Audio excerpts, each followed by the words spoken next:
M4 TV news కి స్వాగతం. ఈ రోజు వార్తల్లోని ముఖ్యాంశాలు. ఓం శ్రీ గురుభ్యో నమః. అందరికీ నమస్కారం అండి. ఈరోజు మనం అమ్మవారికి పెట్టినటువంటి చీరల్ని మనం మరలా తీసుకుని కట్టుకోవచ్చా అనేటువంటి దాని గురించి తెలుసుకుందాం. అమ్మవారికి పెట్టినటువంటి చీరల్ని మళ్ళా మనం తీసుకుని కట్టుకోవచ్చా, అయితే ఎప్పుడు కట్టుకోవాలి, ఎప్పుడు కట్టుకోవాలి, దానివల్ల ఫలితాలు ఏంటి అని దాని గురించి తెలుసుకుందాం. ముందుగా గణపతి ప్రార్థన. శుక్లాంబరధరం విష్ణు శశివర్ణం చతుర్భుజం ప్రసన్నవదనం ధ్యాయే సర్వవిఘ్నోపశాంతయే. గురుబ్రహ్మా గురుర్విష్ణు గురుర్దేవో మహేశ్వరః గురు సాక్షాత్ పరబ్రహ్మ తస్మై శ్రీ గురవే నమః. ఓం నమో భగవతే వాసుదేవాయ.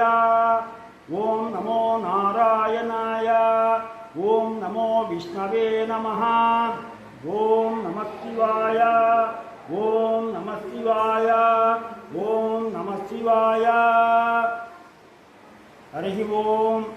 అమ్మవారికి పెట్టినటువంటి చీరల్ని మనం తిరిగి ధరించవచ్చా? అమ్మవారికి కట్టించినటువంటి చీరలు మనం సాక్షాత్తు శక్తి స్వరూపమైనటువంటి అమ్మవారికి అలంకరింప చేసినటువంటి వస్త్రాన్ని మళ్ళా మనకి తిరిగిస్తే దాన్ని మనం ఏమంటాం అంటే శేష వస్త్రము అంటాం. అమ్మవారికి కానీ అయ్యవారికి కానీ ఎవరికైనా సరే దేవతామూర్తులకి కట్టి మనకి మళ్ళా తిరిగి దాన్ని కనుక ఇచ్చినట్లయితే దాన్ని మనం శేషవస్త్రము అంటారు. గుర్తుపెట్టుకోండి. ఈ శేషవస్త్రాన్ని మనం అమ్మవారికి ఇచ్చినటువంటి శేషవస్త్రాన్ని కట్టుకోవచ్చా? అయ్యవారికి ఇచ్చినటువంటి కండువాలు పంచులు ఇస్తారో మనం కట్టుకుంటాం పూజ టైంలో, అలాగే అమ్మవారికి ఇచ్చినటువంటి చీర కట్టుకోవచ్చా? కట్టుకుంటే కనుక మనం ఏ నియమాలను పాటించాలి, ఇందులో ఉన్నటువంటి లాభాలు ఏంటి మనం చదువుదాం. శక్తి స్వరూపమైనటువంటి అమ్మవారు అనేక ప్రాంతాల్లో చాలా చోట్ల ఉంటుంది. ఈవిడికి ఎక్కువగా మహిళలు ఆ దేవాలయాలకి ఎక్కువగా పెడుతూ ఉంటారు. పూలు, కుంకుమ, గాజులు, చీర, రవిక అమ్మవారి గుడికి వెళ్ళినప్పుడు ఆవిడకి సమర్పించేటువంటి వస్తువులు ఇవి. ఈ చీరని చాలా విశేషమైనటువంటి రోజుల్లో ఆ చీరని అమ్మవారికి పెడుతూ ఉంటారు.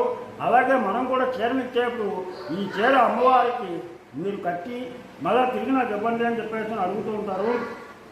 ఆ చీరను కట్టమంటారు. అలా తిరిగి ఇచ్చినటువంటి ఆ చీరని వాటిని లేదా వేలం వేస్తారు. అమ్మవారి చీరని కట్టేసి ఉంటుకుంటారు. ఆ వేలం పాటలో మనం డబ్బులకి పెట్టి కొనుక్కుంటే ఆ చీరని మనం అదృష్టంగా భావించి దాన్ని మనం తీసుకెళ్తాం. దీనిని మనం ధరించచ్చా ధరించకూడదా అనేటువంటి అనుమానం చాలా మందికి ఉంది. ధరించవచ్చు తప్పనిసరిగా, అందులో అనుమానం ఏమీ లేదు. అమ్మవారి కట్టినటువంటి చీరనే ధరించవచ్చు. అయితే బహిష్టు ఉన్నటువంటి స్త్రీలు మాత్రం ధరించకూడదు. ఇటువంటి టైంలో ధరించాలి అనేటువంటి నియమాన్ని మనం తెలుసుకున్నాం. ఈ చీరని ధరించేప్పుడు చాలా పవిత్రంగా ఉండాలి. అందుకే మనం కొన్ని నియమాలని పాటించాలి.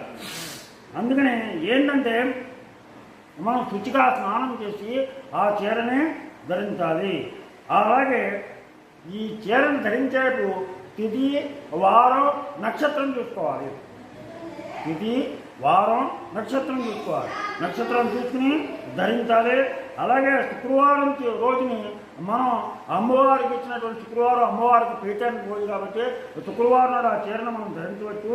అది కూడా ఉదయం వేళలో కొద్దిసేపు ఆ ధరించినంతసేపు కూడా అమ్మవారిని కానీ అయ్యవారిని కానీ ప్రార్థన చేస్తూ లలితా సహస్రనామం కానీ విష్ణు సహస్రనామం కానీ పూజ కానీ చేసుకుంటూ ఉండాలి. అటువంటి టైంలోనే ధరించాలి. ఈ ధరించినంతసేపు కూడా మన మనస్సు ఎలా ఉంటుందంటే చాలా ప్రశాంతతగా ఉంటుంది. మనగా అందుకని ఏంటంటే మనం ప్రశాంతంగా ఉండాలి.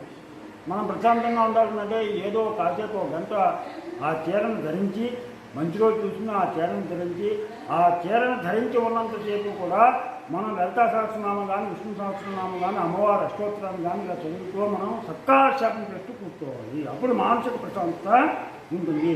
అలాగే మంచి ఆలోచనలు కలిగి ఉండాలి. అలాగే రాత్రి సమయాల్లో మాత్రం ఎట్టి పరిస్థితుల్లోనూ ఈ చీరను ధరించకూడదు.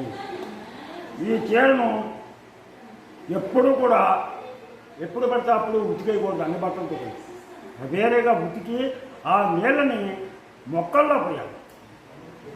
ఈ చీరను వేరే ఉతికి ఆ నీళ్ళని మొక్కల్లో పోయాలి. గుర్తుపెట్టుకోండి. తర్వాత చాలా పవిత్రంగా ఈ చీరని భావించి మనకి మానసిక ప్రశాంతత లభిస్తుంది. అలాగే మనం కోరిన కోరికలన్నీ కూడా నెరవేరుతాయి. మగవారైనా సరే అయ్యవారు బట్టలు ఇచ్చినప్పుడు అది పూజాధికారులు నిర్వహించినంతసేపు మాత్రమే ఆ వస్త్రాలను శాశ్వస్త్రాలను ధరించాలి. అలాగే ఆరవేసేటప్పుడు ప్రత్యేకంగా ఆరవేసి ఆ నీటిని పిండేసినటువంటి నీటిని మొక్కల్లో ఎవరు తప్పకుండా మొక్కల్లో పోయాలి. ఇది గుర్తుపెట్టుకుంది. అవి ధరిస్తే కనుక మనకు మానసిక ప్రశాంతత వచ్చి చక్కటి మన కోరికలన్నీ కూడా నెరవేరుతాయి. అమ్మవారి యొక్క అయ్యవారి యొక్క అనుగ్రహం మనకి కలుగుతుందని చెప్పేసిన పురాణాలు చెప్తున్నాయి. అయితే ఏంటంటే మనం ఈ నియమాలను కనుక పాటించకపోతే పాపం వస్తుంది. నియమాలను పాటించే వాళ్ళే కొనుక్కుని పట్టుకోవాలి. ఆ పవిత్రతకి భంగం కలగకుండా చక్కగా అమ్మవారి యొక్క లేదా అయ్యవారి యొక్క శాశ్వతాలను మనం తీసుకోవచ్చు. తప్పు లేదు. కేవలం పూజా సమయంలో మాత్రమే మంచి రోజు తిరిగి వార నక్షత్రాలు చూసుకుని మాత్రమే దాన్ని ధరించాలి. ఆ ధరించిన కొద్దిసేపు కూడా మనం దైవ ప్రార్థన చేస్తూ కూర్చోవాలి. అప్పుడు మీరు అనుకున్నటువంటి కోరికలు నెరవేరుతాయి.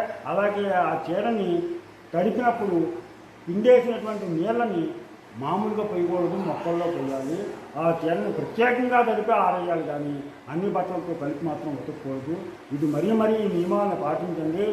పాటించి మీరు ఆ అమ్మకి అయ్యవారికి కృపకు పాత్రులై అష్టైశ్వర్యాలు భోగభాగ్యాలు కలగజేసి మీ ఇంట్లో అందరూ కూడా సుఖ సంతోషాలతో వంశాభివృద్ధి జరుగుతూ జరపాలని కోరుకుంటూ మీకు నా ఛానల్ నచ్చినట్లయితే సబ్స్క్రైబ్ చేయాలని కోరుతూ ఆపాదించడం